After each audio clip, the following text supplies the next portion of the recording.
I was part of a 6-person expedition to the South Pole. I was the only one to make it back alive.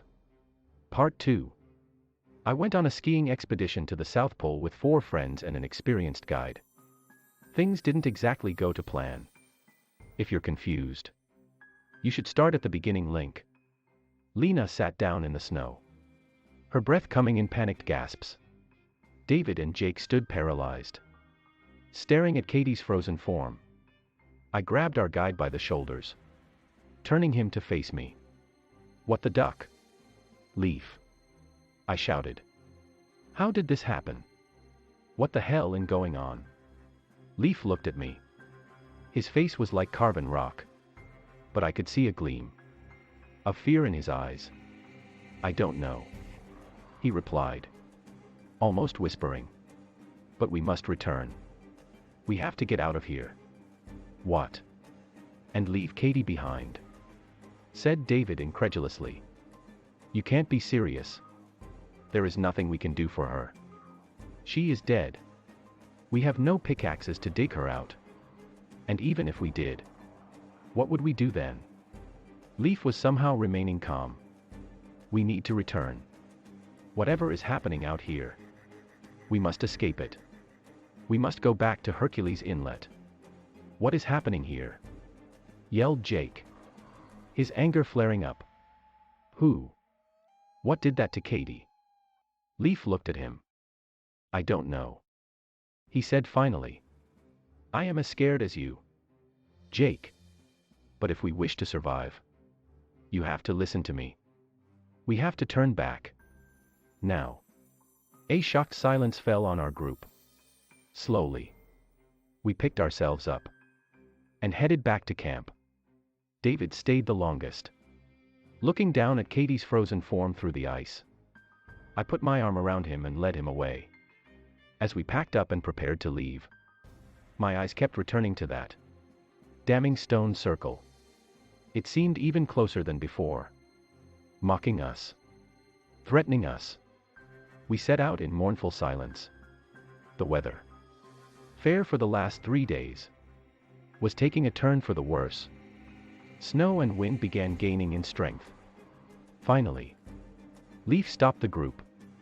"We must set up camp before the conditions worsen," he announced. We set about the task. As we worked, Leaf continued talking. "We have to maintain a watch in the night. I will begin. And after an hour and a half, I will wake up Jake. And so on. This way, we will not be vulnerable while the others sleep." "What are we guarding against?"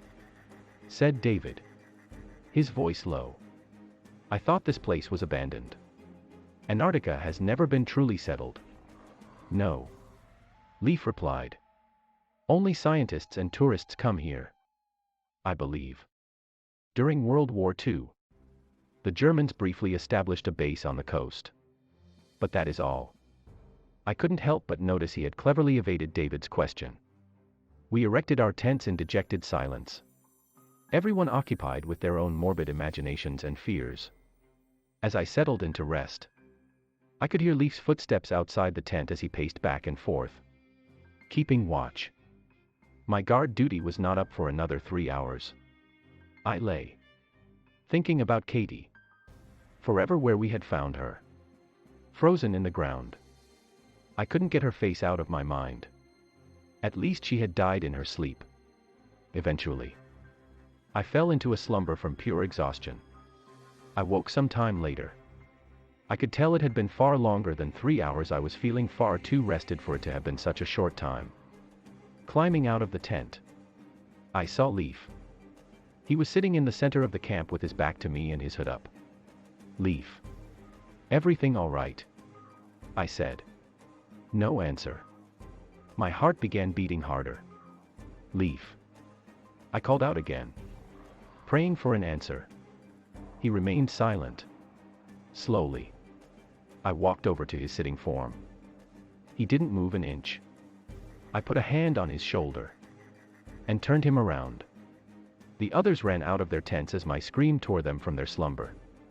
They found me standing above what I had thought was our guide. Except it wasn't. It was Leaf's clothes, filled with snow and shaped into the outline of a man. From the hood, a smooth globe of packed snow and ice stared outwards. Shit. Shit. Shit.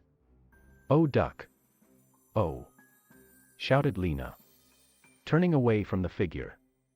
David was staring at it, completely motionless. It was Jake who woke us from our horrified trance. Guys, look. We stared at where he was pointing. Of course. A stone circle. This time to the east. David ran to the edge of the camp and screamed towards it. What do you want?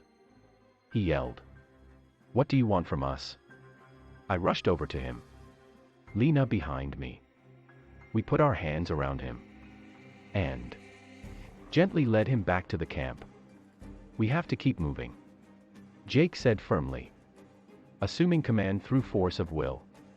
Hercules Inlet is only 2 days away. We can't stay here. What difference does it make? Mumbled David.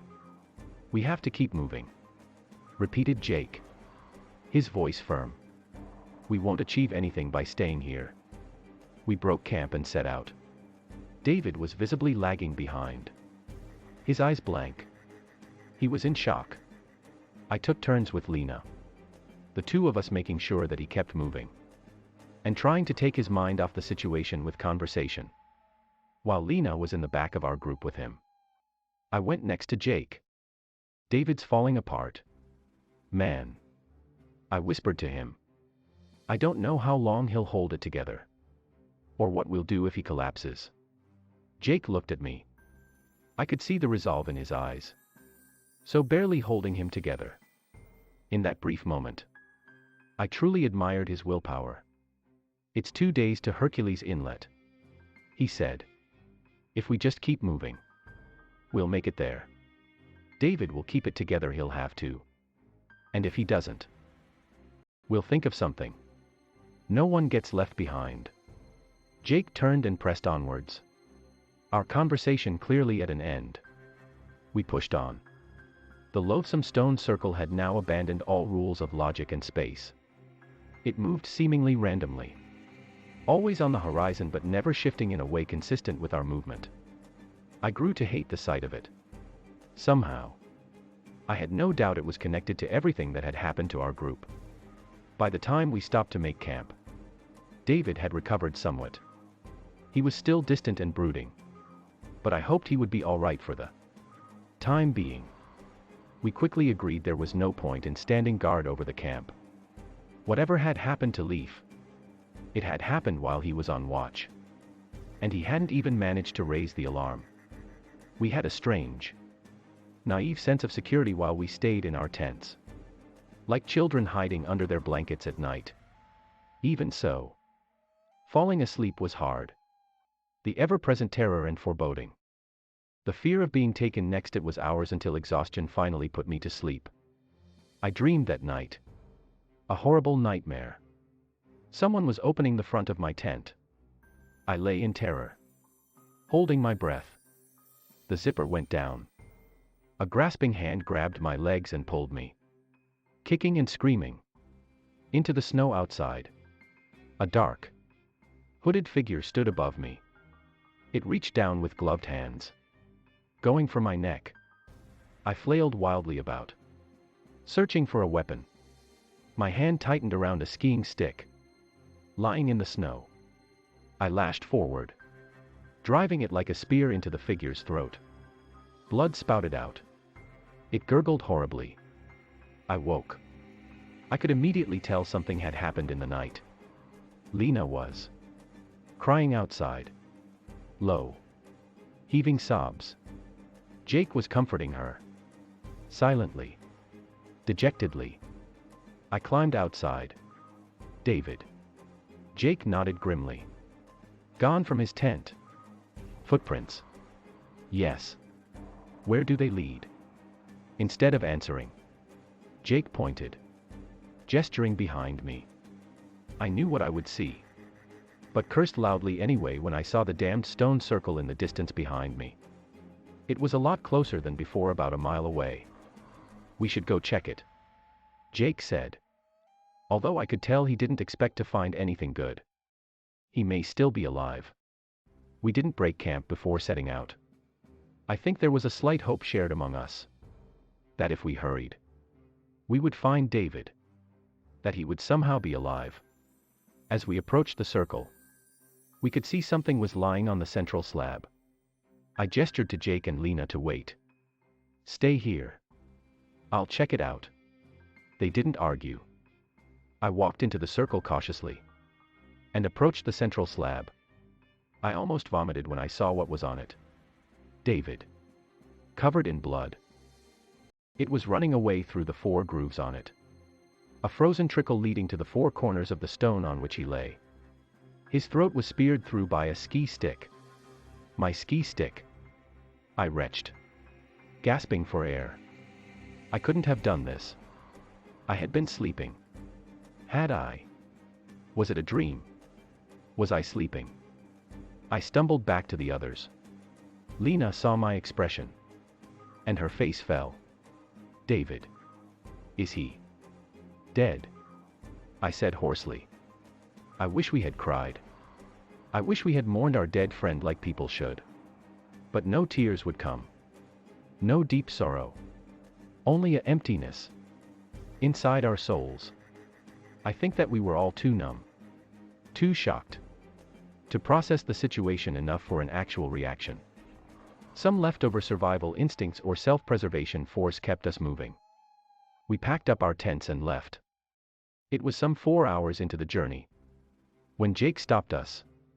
Guys. Look. What is that? We turned, half expecting to see another stone circle. Instead, we saw a small, square building rising from the snow. It seemed uncannily out of place in the frozen expanse, like it had been dropped here by accident. Do you think we should go check it out? Whispered Lena. It's not a stone circle. That's gotta mean something, said Jake. We should have a look. At least. What do you think it could be? I asked. Jake shrugged. Science base. Maybe. There might be people there. Maybe they can help us. Maybe they know what's happening out here. We set out towards the building. The closer we got, the clearer it became that it hadn't been used in a long while. Its cement walls were smoothed and half snowed under. Its iron door hung on the hinges, rusted and ajar. I guess Leaf was right when he told us about the Germans, said Lena, pointing at the door. Impressed on it in fading paint was a large black swastika. Above the words Annenerb. I whistled under my breath. So what is this? Secret Nazi base? I thought they only had a small one on the coast, said Jake. Doesn't seem like it, I answered. Do you think we should go inside? We were quiet for a few seconds, weighing our options. Lena finally answered. Yes. Maybe we can find some answers down there. Or a weapon. Or something helpful. The door swung open with a resounding creak. And we crept slowly inside. Into the dark and the cold. The passage led downwards, seemingly cut into the ice itself. We found the first body in minutes. It had been preserved by the cold. A young man, dressed in a dark military uniform. He gripped a pistol in his hand, and a bullet wound marked the side of his head. Next to it lay a battery-powered light, which Jake picked up and tested. Somehow, it still worked, casting a slim, flickering ray of sickly yellow light through the tunnel. More bodies, lying everywhere. All of them, gripping guns, with bullet wounds through their heads. I shivered. What the duck happened here? Jake swallowed audibly. I don't know. Looks like some sort of mass suicide. We continued down the passage. Doors led off to the sides from it, opening up onto rooms filled with antiquated machinery and workstations. There were also several libraries. Much to our surprise, At the end of the corridor was a large iron door. Much heavier than the others. We stopped in front of it for a second. Apprehensive and fearful. Lena broke our reverie. "Oh. To hell with it," she said, leaning forward and pulling on the door. It budged open with a loud screech. Jake shone the light into the room beyond. We squinted into the dark, looking upon a massive chamber, tens of meters wide and deep. My heart dropped when I saw what it contained. Is that what I think it is?" asked Jake hoarsely. I nodded grimly. Before us, dominating the center of the room, lay a massive circle of gray stones. Final link. X-link. I would have noped out of there at the first dead body. Same Amel. It's always tha damn Nazis. Duckers are everywhere. OP, get out of there. What the duck did the Germans do uncover? No one knows. Aw shit, or screwed when the tour guide gets ducked up.